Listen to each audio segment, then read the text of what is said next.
नमस्कार, प्रांजल ज्ञान गंगा में आप सभी का स्वागत है। आज हम स्वामी विवेकानंद जी की महान रचना भक्ति योग में से परा विद्या और पराभक्ति दोनों एक हैं, इस बारे में पढ़ेंगे। तो चलिए, पराविद्या और पराभक्ति क्या है, इसके बारे में समझने की कोशिश करते हैं। उपनिषदों में परा और अपरा विद्या में भेद बतलाया गया है। भक्त के लिए पराविद्या और पराभक्ति दोनों एक ही है। मुंडक उपनिषद में कहा गया है, ब्रह्मज्ञानी के मतानुसार परा और अपरा में ये दो प्रकार की विद्याएं जानने योग्य हैं।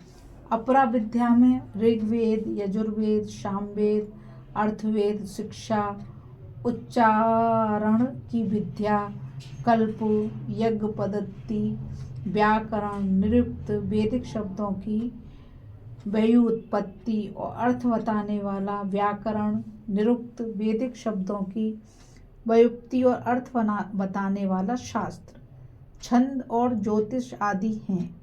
तथा पराविद्या द्वारा उस अक्षर ब्रह्म का ज्ञान होता है। इस प्रकार पराविद्या स्पष्ट ब्रह्म विद्या है। देवी भागवत में पराभक्ति की निम्नलिखित व्याख्या है। एक बर्तन में से दूसरे बर्तन में तेल डालने पर जिस प्रकार एक अविच्छिन्न धारा में गिरता है, उसी प्रकार जब मन भगवान के सतत चिंतन में लग जाता है तो पराभक्ति की अवस्था प्राप्त हो जाती है। भगवान के प्रति अविच्छिन्न आसक्ति के साथ हृदय और मन का इस प्रकार अविरत और नित्य स्थिर भाव ही मनुष्य के हृदय में भगवत प्रेम का सर्वोच्च प्रकाश है। अन्य सब प्रकार की भक्ति इस पराभक्ति अर्थात रामानुराग भक्ति की प्राप्ति के लिए केवल सोपान स्वरूप है। जब इस प्रकार का अपार अनुराग मनुष्य के हृदय में उत्पन्न हो जाता है तो उसका मन निरंतर भगवान के स्मरण में ही लगा रहता है। उसे और किसी का ध्यान ही नहीं आता। भगवान के अतिरिक्त वह अपने मन में अन्य विचारों को स्थान तक नहीं देता और फलस्वरूप उसकी आत्मा पवित्रता के अभेद कवच से रक्षित हो जाती है तथा मानसिक एवं भौतिक समस्त बंधनों को तोड़कर शांत और मुक्त भाव धारण कर लेती है। ऐसा व्यक्ति ही अपने हृदय में भगवान की उपासना कर सकता है। उसके लिए अनुष्ठान, पद्धति, प्रतिमा, शास्त्र और मतांतर आदि आवश्यक और अनावश्यक हो जाते हैं। उनके द्वारा उसे और कोई लाभ नहीं होता। भगवान की इस प्रकार उपासना करना सहज नहीं है। साधारणतया मानवीय प्रेम वही लहलहाते देखा जाता है जहाँ उसे दूसरी ओर से बदले में प्रेम मिलता है, और जहाँ ऐसा नहीं होता वहाँ उदासीनता आकर अपना अधिकार जमा लेती है। ऐसे उदाहरण बहुत कम हैं जहाँ बदले में प्रेम न मिलते हुए भी प्रेम प्रकाश होता है। उदाहरण अर्थात हम दीपक के प्रति पतंगे के प्रेम को ले सकते हैं। पतंगा दीपक से प्रेम करता है, उसमें गिरकर अपने प्राण दे देता है। असल में इस प्रकार प्रेम करना उसका स्वभाव ही है। केवल प्रेम के लिए ही प्रेम करना संसार में निस्संदेह प्रेम की सर्वोच्च अभिव्यक्ति है और यही पूर्ण निस्वार्थ प्रेम है। इस प्रकार का प्रेम जब आध्यात्मिकता के क्षेत्र में कार्य करने लगता है तो वही हमें पराभक्ति में ले जाता है। प्रेम त्रिकोणात्मक। प्रेम की उपमा एक विशेष त्रिकोण से दी जा सकती है जिसका प्रत्येक कोण प्रेम के एक एक अविभाज्य गुण का सूचक है। जिस प्रकार बिना तीन कोण के एक त्रिकोण नहीं बन सकता, उसी प्रकार निम्नलिखित तीन गुणों के बिना यथार्थ प्रेम का होना असंभव है। इस प्रेम रूपी त्रिकोण का पहला कोण तो यह है कि प्रेम में किसी प्रकार का क्रय विक्रय नहीं होता। जहाँ कहीं किसी बदले की आशा रहती है वहाँ अर्थात प्रेम कभी नहीं हो सकता। वह तो एक प्रकार की एक दुकानदारी सी हो जाती है जब तक हमारे हृदय में इस प्रकार की थोड़ी सी भी भावना रहती है कि भगवान की आराधना के बदले में हमें उनसे कुछ मिले, तब तक हमारे हृदय में यथार्थ प्रेम का संचार नहीं हो सकता। जो लोग किसी वस्तु की प्राप्ति के लिए ईश्वर की उपासना करते हैं, उन्हें यदि वह चीज़ ना मिले तो निश्चय ही वे उनकी आराधना करना छोड़ देते हैं। भक्त भगवान से इसलिए प्रेम करता है कि वे प्रेमास्पद है। सच्चे भक्त के इस देवी प्रेम का और कोई हेतु नहीं रहता। एक बार एक राजा किसी वन में गया। वहाँ उसे एक साधु मिले। साधु से थोड़ी देर बातचीत करके राजा उनकी पवित्रता और ज्ञान पर बड़ा मुग्ध हो गया। राजा ने उनसे प्रार्थना की, महाराज, यदि आप मुझसे कोई भेंट ग्रहण करने की कृपा करें तो मैं धन्य हो जाऊं।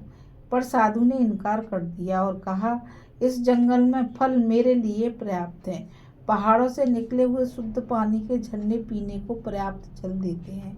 वृक्षों की छालें मेरे शरीर को ढकने के लिए काफ़ी हैं और पर्वतों की कंदराएं सुंदर घर का काम देती हैं। मैं तुमसे अथवा अन्य किसी से कोई भेंट क्यों लूं? राजा ने कहा, महाराज, केवल मुझे कृतार्थ करने के लिए कृपया कुछ अवश्य स्वीकार कर लीजिए और दया कर मेरे साथ चलकर मेरी राजधानी तथा महल को पवित्र कीजिए। विशेष आग्रह के बाद साधु ने अंत में राजा की प्रार्थना स्वीकार कर ली और उसके साथ ही उसके महल को गए।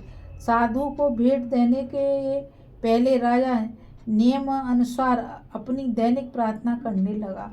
उसने कहा, हे ईश्वर, मुझे और अधिक संतान दो, मेरा धन और भी बढ़े, मेरा राज्य अधिकाधिक फैल जाए, मेरा शरीर स्वस्थ और निरोग रहे। यदि राजा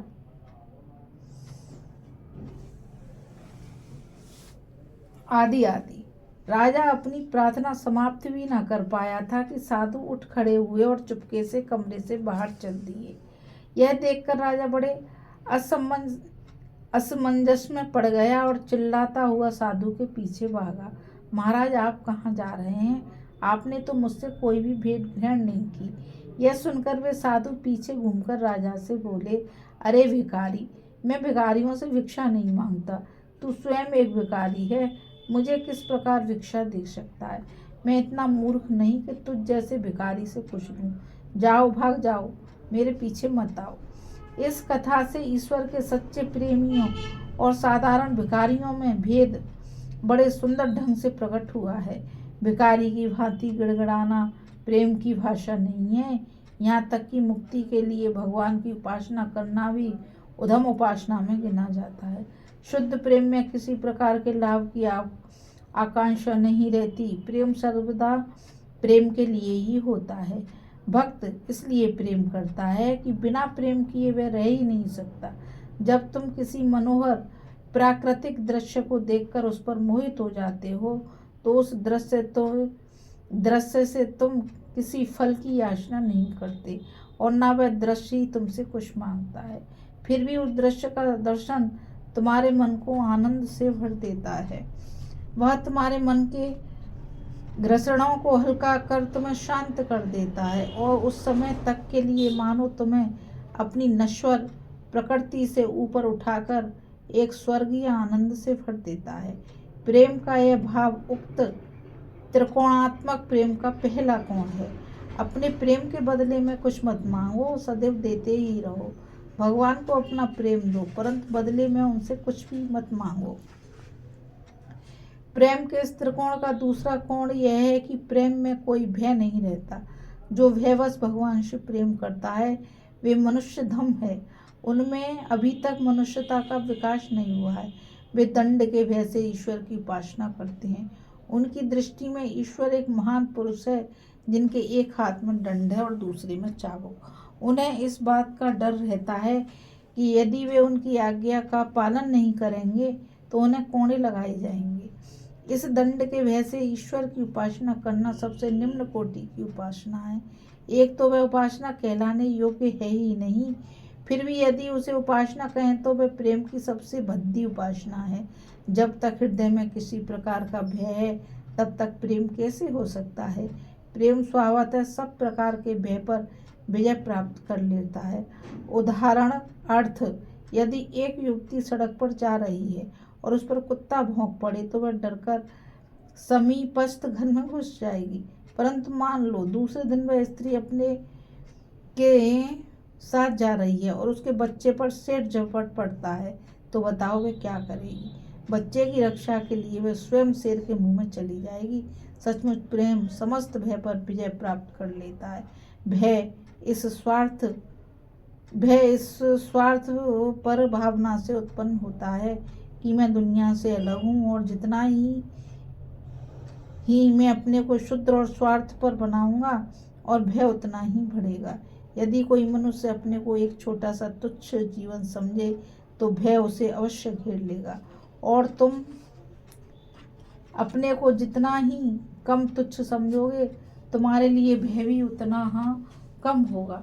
जब तक तुम में थोड़ा सा भी भय है तब तक तुम्हारे मानस सरोवर में प्रेम की तरंगें नहीं उठ सकती। प्रेम और भय दोनों एक साथ कभी नहीं रह सकते।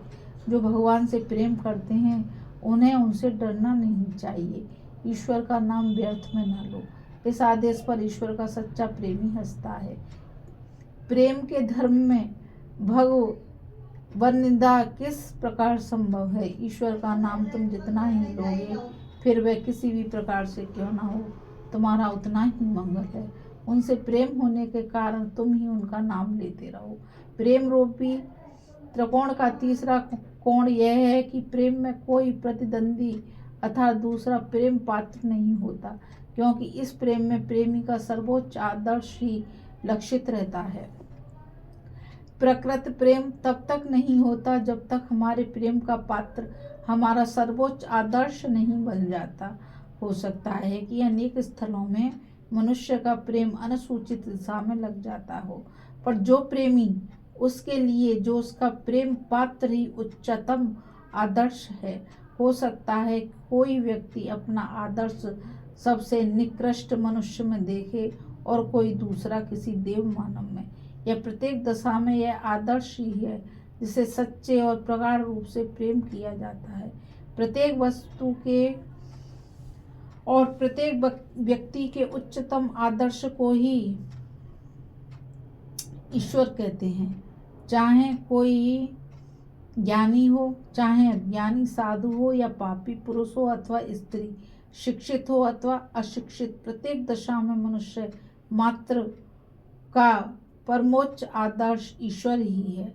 सौंदर्य, महानता और शक्ति के उच्चतम आदर्शों के योग में ही हमें प्रेम में एवं प्रेमास्पद भगवान का पूर्णतम भाव मिलता है। स्वभावतः ही ये आदर्श किसी न किसी रूप में प्रत्येक व्यक्ति के मन में वर्तमान रहते हैं।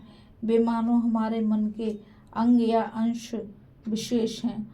उन आदर्शों को व्यवहारिक जीवन में परिणत करने के जो सब प्रयत्न हैं वे ही मानवीय प्रकृति की नानाविध क्रियाओं के रूप में प्रकट होते हैं।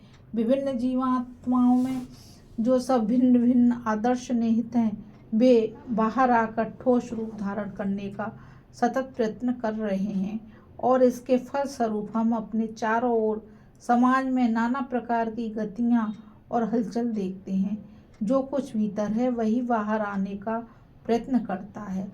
आदर्श का यह नित्य प्रबल प्रभाव ही एक ऐसी कार्य शक्ति है जो मानव जीवन में सतत क्रियाशील है। हो सकता है सैकड़ों जन्म के बाद हजारों वर्ष प्रयत्न करने के पश्चात मनुष्य समझे कि अपना अभ्यंतर से आदर्श बाहरी वातावरण और अवस्थाओं के साथ पूरी तरह मेल नहीं खा सकता है, और जब वह यह समझ जाता है तब बाहरी जगत को अपने आदर्श के अनुसार गढ़ने की फिर अधिक चेष्टा नहीं करता। तब वह इस प्रकार के सारे प्रयत्न छोड़कर प्रेम की उच्चतम भूमि से स्वयं आदर्श की आदर्श रूप से उपासना करने लगता है। यह पूर्ण आदर्श अपने में अन्य सब छोटे छोटे आदर्शों को समा लेता है। सभी लोग इस बात की सत्यता स्वीकार करते हैं कि प्रेमी कुरूपता में भी रूप का दर्शन करता है। बाहर के लोग कह सकते हैं कि प्रेम गलत दिशा में जा रहा है, अपात्र में अल्पित हो रहा है, पर जो प्रेमी है उसे अपने प्रेमास्पद में कहीं कोई कुरूपता दिखाई ही नहीं पड़ती। वह तो उसमें रूप ही रूप देखता है, चाहे रूपवती स्वर्गीय अप्सरा हो, चाहे कुरूप और भोणी स्त्री। वास्तव में हमारे प्रेम के आधार तो मानो कुछ केंद्र हैं जिनके चारों ओर हमारे आदर्श घनीभूत होकर रहते हैं। संसार साधारणतः जिसकी उपासना करना है या करता है, अवश्य उच्चतम भक्त और प्रेमी के सर्वाग्राही पूर्ण आदर्श की नहीं। स्त्री पुरुष साधारणतः उसी आदर्श की उपासना करते हैं जो उनके अपने हृदय में है। प्रत्येक व्यक्ति अपना अपना आदर्श बाहर लाकर उसके सन्मुख भूमिष्ठ को प्रणाम करता है।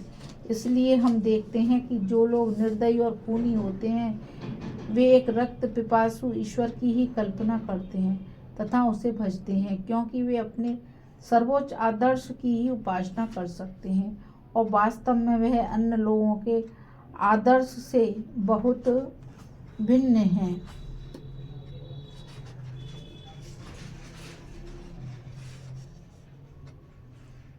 अभी हमने स्वामी विवेकानंद जी की भक्ति योग नामक रचना में से पराविद्या और पराभक्ति और प्रेम त्रिकोणात्मक के बारे में पढ़ा और जाना। अब मैं बस आपसे यही कहूँगी कि इस चैनल को ज़्यादा से ज़्यादा लाइक, शेयर और सब्सक्राइब कीजिए ताकि यह ज्ञान अधिक से अधिक लोगों तक पहुँच सके। नमस्कार।